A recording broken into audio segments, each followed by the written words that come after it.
नमस्कार दोस्तों, स्वागत है आपका हरीश अकेडमी में। हूँ हरीश और आज मैं आपके लिए लाया हूँ बीजगणित यानी एलजेब्रा। जी हाँ मित्रों, इसमें हम सबसे पहले इसके बेसिक कॉन्सेप्ट को समझेंगे कि आखिर एलजेब्रा है क्या, बीजगणित है क्या। इसके बाद उससे संबंधित जितने भी टाइप के क्वेश्चन हो सकते हैं हम सभी को एक एक करके उनको पढ़ेंगे ताकि आपको हर टाइप से क्वेश्चन कवर हो जाए। तो आइए शुरू करते हैं। सबसे पहले क्या है, यहाँ परिभाषा की अगर हम बात करें सिंपल में, तो बीजगणित क्या है? गणित की एक ब्रांचेस है। क्या है? गणित की एक शाखा है जिसमें संख्याओं को अक्षरों द्वारा व्यक्त किया जाता है। अब यहाँ पर हम देख लें कि आखिर हम उसको कैसे व्यक्त करेंगे।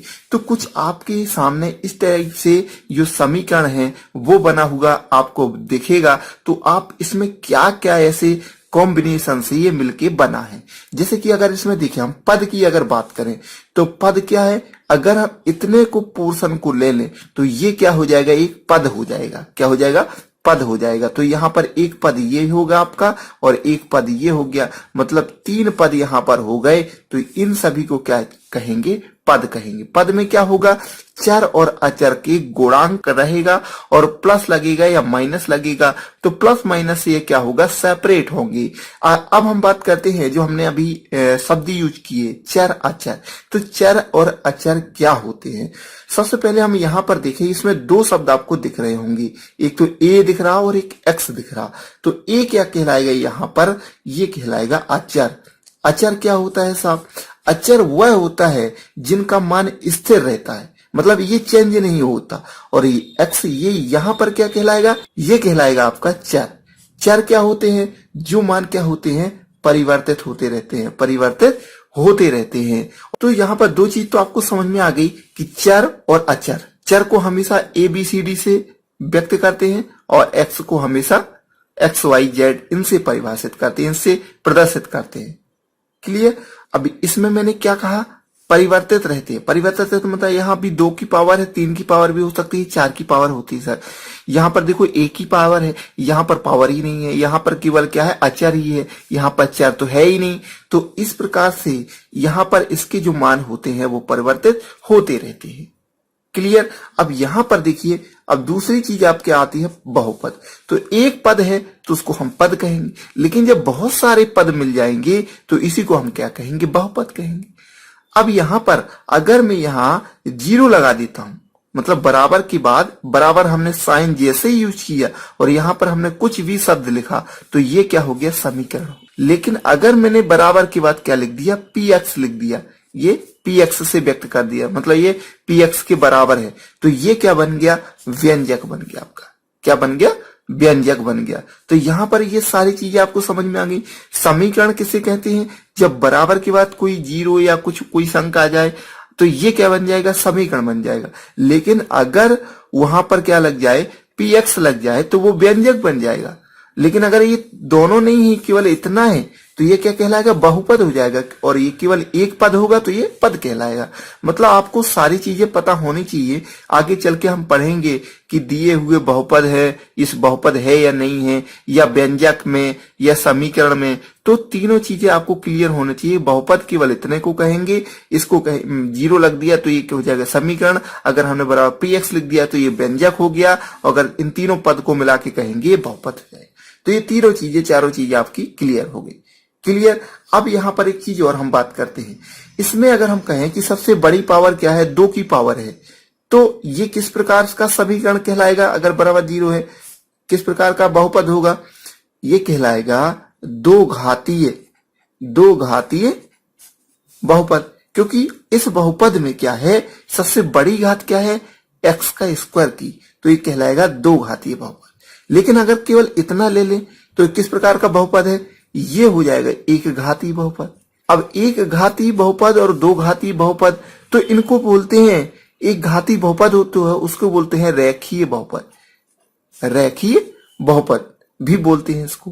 क्लियर? इसके अलावा यदि इस वाले पद की बात कर लें, केवल इस टाइप से लिखा हुआ आ जाए आपके पास, उसमें केवल क्या हो, अचर हो और चर हो ही ना, तो वो किस प्रकार का बहुपद हो जाएगा, वो हो जाएगा शून्य घातीय बहुपद। क्यों बोलते हैं शून्य घातीय बहुपद? क्योंकि इसमें जो चर की घात है c में, जो चर की घात है वो है 0। कैसे? हम जानते हैं a की पावर 0 बराबर क्या होता है? 1 होता है। तो इसमें c इंटू 1 बराबर क्या आ गया? c। तो ये क्या है? शून्य घाती बहुपद है। और अगर ये वाली बात करें तो ये क्या जाएगा? 1 घाती बहुपद या रेखीय बहुपद।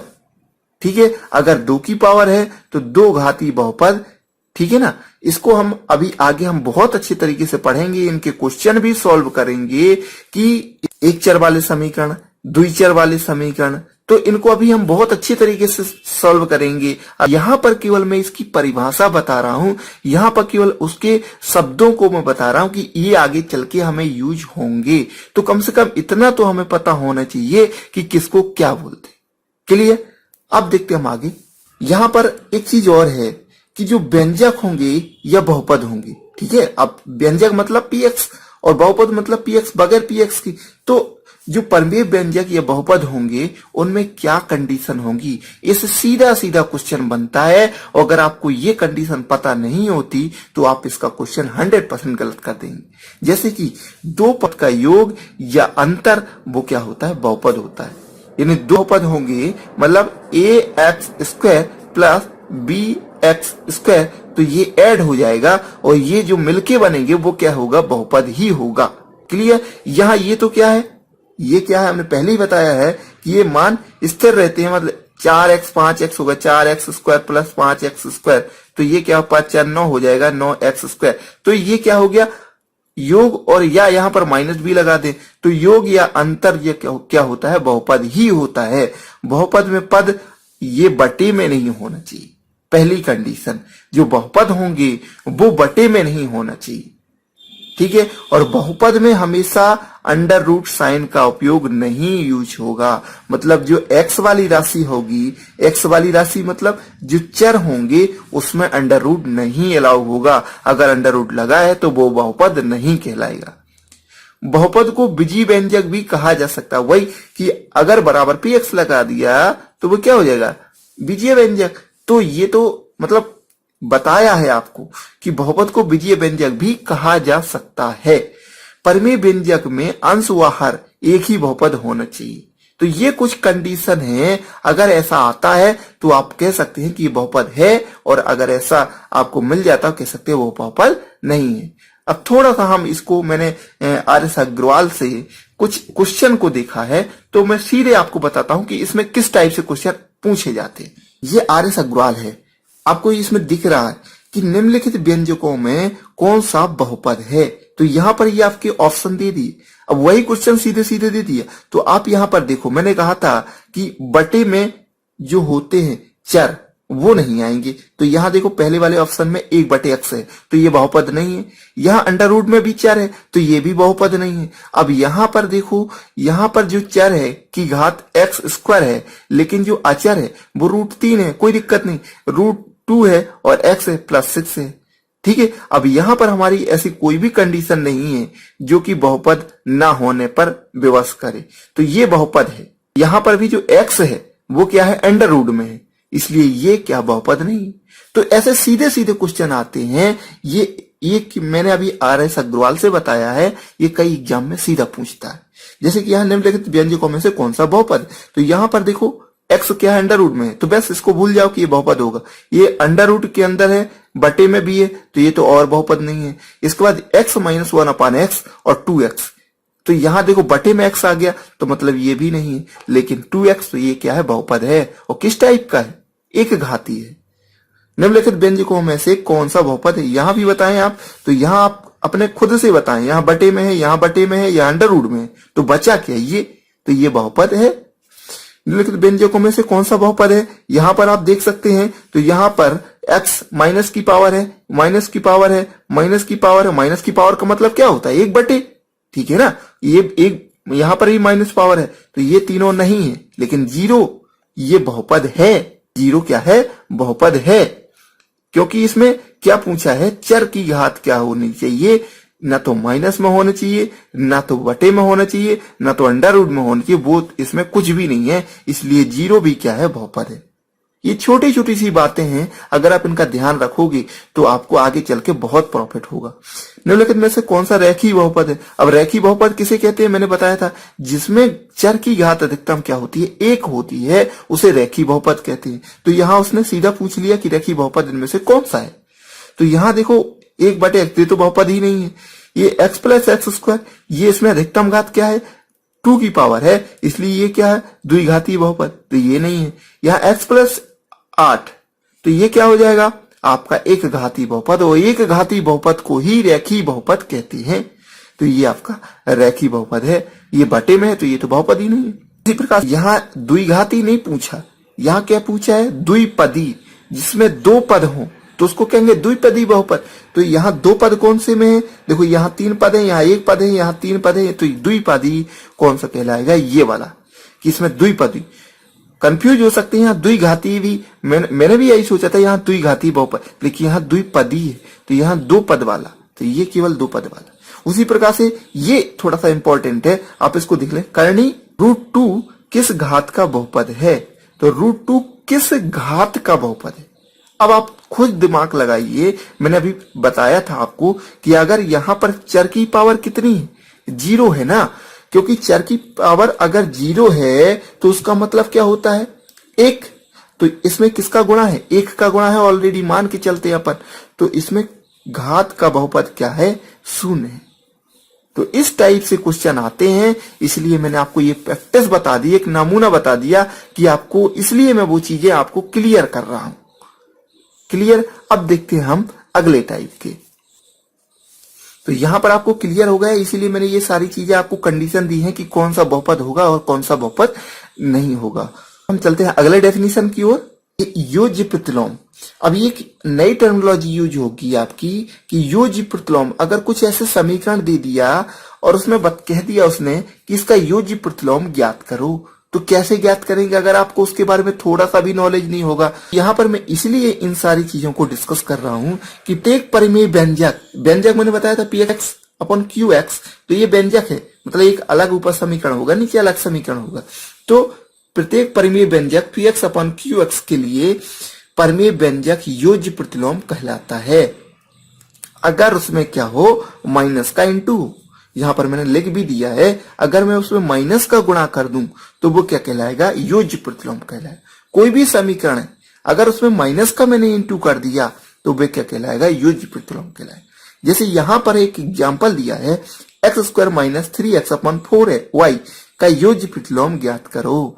तो इसका योज्य प्रतिलोम क्या हो जाएगा? माइनस का इंटू कर दूंगा, और माइनस का इंटू करूंगा तो क्या हो जाएगा? जो माइनस वाली वैल्यू प्लस हो जाएगी, प्लस वाली वैल्यू माइनस हो जाएगी।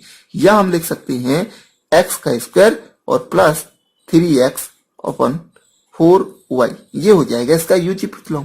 बिल्कुल सीधा सीधा है, लेकिन अगर आपको पता नहीं होगा तो आप यही इसी क्वेश्चन को गलत कर सकते हैं।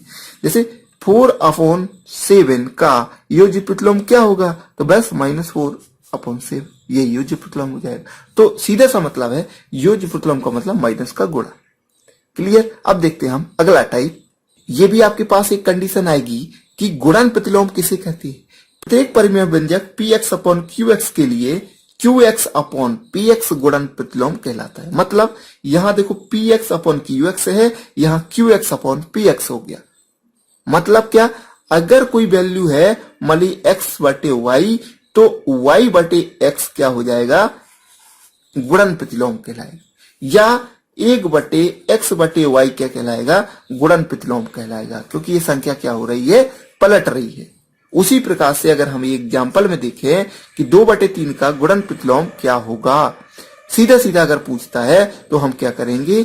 3/2 कर देंगे। क्लियर? कि 2/3 का गुणन प्रतिलोम क्या होगा? 3/2। बस उसको पलट देना है आपको।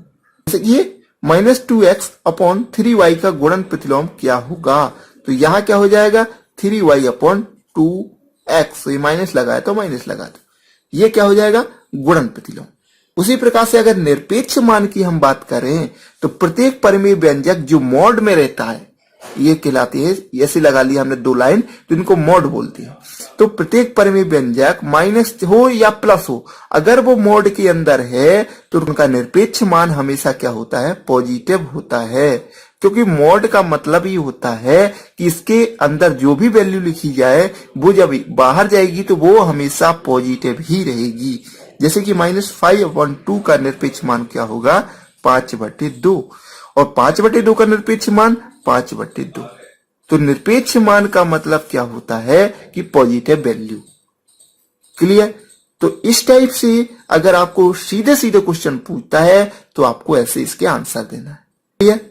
इसके बाद हम आते हैं इसके मेन पॉइंट पे, बीजगणित को स्टार्टिंग पे आते हैं। बीजगणित को स्टार्ट करते हैं, यानी अब जो मेन पोर्शन शुरू होता है वो अब शुरू होगा। में हम सबसे पहले इंपॉर्टेंट फॉर्मूले को डिस्कस करेंगे।